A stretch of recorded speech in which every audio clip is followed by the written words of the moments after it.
Hello, everyone. Welcome to Custody Matters. This is your child custody coach, Danica, Joan. And today we're talking about hacks, different types of hacks to keep the drama out of your head. Because the thing is as a coach, as a custody coach, my role is to, just like any kind of coach, is to help facilitate and make your job easier and make you successful in getting what it is that you want to accomplish done more efficiently. One of the things that we have concerns about is all of the what if world of, what my ex is doing, what their motivations are and stuff like that. And we also get frustrated because the person, a lot of times, they do things.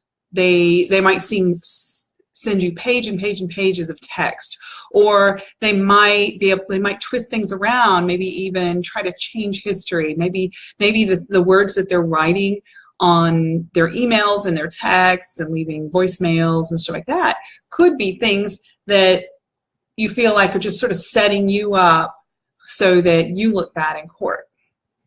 And all of that is just like living in your head rent-free, taking up space, stealing your peace, and so that you can't really enjoy the time that you have with your child. And that's the whole point of when you have time sharing. That time sharing is precious to you, and you don't want to just there's always those rules of, don't badmouth your ex, don't even talk about them if you can't say anything nice. However, your child feels that tension, that drama and stress and stuff like that. They feel that from you. So the one step beyond not saying anything, if you can't say anything nice kind of thing, is to get it out of your head. So what I've done is, a lot of people have Google Mail and, different kinds of other web-based programs, web-based calendars that they have on their telephone, and that keeps all their schedules present to them. So in Gmail, the Google Calendar, you can actually put a different calendar on that populates there, so that you could actually hide everything but that particular calendar. And I recommend that you set something up like that, whether it's Google or any other calendar, web-based calendar.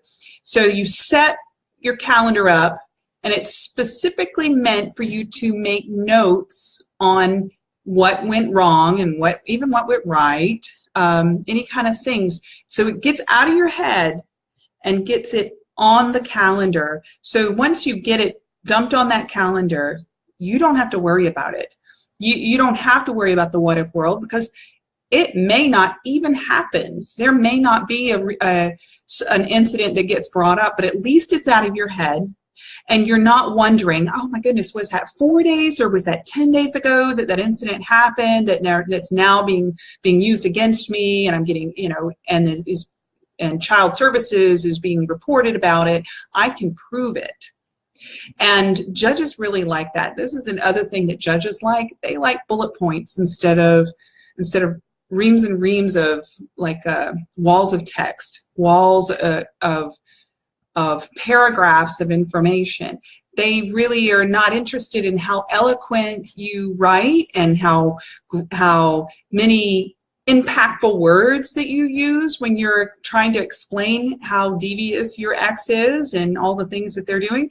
If you can strip it down to facts and bullet points, that makes a huge, huge difference, because now you're not filling up the judge and everybody's head with gobs of information that that they will not remember. Let's see here. There were some other ones that, Michael, thank you for joining us. Yeah, you said something about keep a journal, and it is important. It is important to keep a journal, and when you dump that in there, that's where it stays, not in your head. And it's not, I've said this before, it's not your business what the other person thinks and feels. It's your business what you think and feel, because what you think and feel is going to impact your child when you have your child with you. As if you're harboring bitterness and resentfulness and anger toward them, or maybe the exchange is just hooking you. They do stuff, they say stuff, they're deliberately late, and you're hooked by it. So what do you do is a lot of times people will say, well, you know, they went off, they deviated from the parenting plan. They showed up in the afternoon instead of the morning when it was my time to exchange. So you can fight about it. You can spend thousands of dollars in the court on that one particular incident, and then the judge will say, okay, well, you're deemed 5 extra hours. That really, is it worth the stress and the aggravation? And of course, you know that it's very possible that your ex is on the other end, also filled with poison and subjecting your child to that. So it's just important to get that out of your head, and that's kind of my role in what I do. I work with clients is trying to help them navigate them, coach them, help them to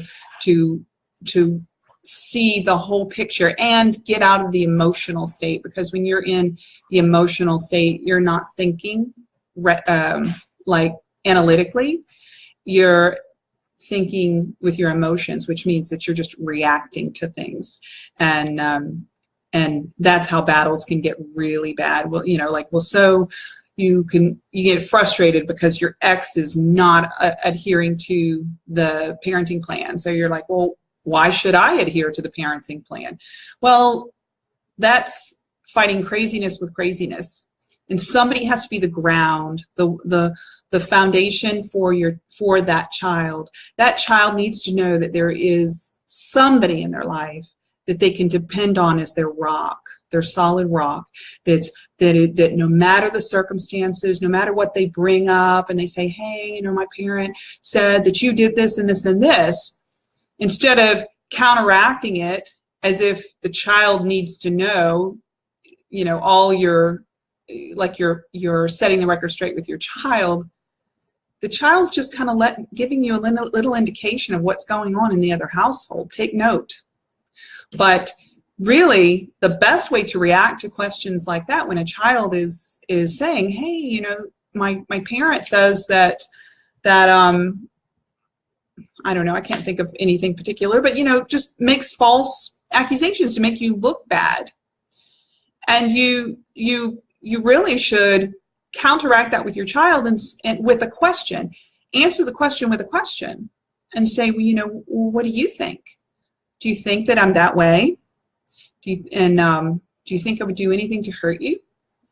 And just allow the child to come up with the answer, because when they come up with the answer, instead of telling them what to think, ask them what to think.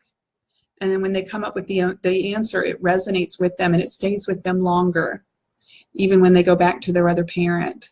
So it's really, it's a tough thing, and a lot of times you do need somebody to kind of coach you through things to try to get through this whole thing just in the most healthy, healing way. So let's see here. Just looking at the notes and stuff like that. Yeah, Michael, you've got a good point. Courts do not like it when you come up with the small stuff. You just think about it from their perspective. Okay, judges, it's like Jerry Springer every day in family court. And the judges know that. They know that it's kind of like, let the embellishment begin in the morning. All of this magnification of what reality is, and it's the truth according to your perspective. But from a judge's perspective, you know, it's a lot of high drama.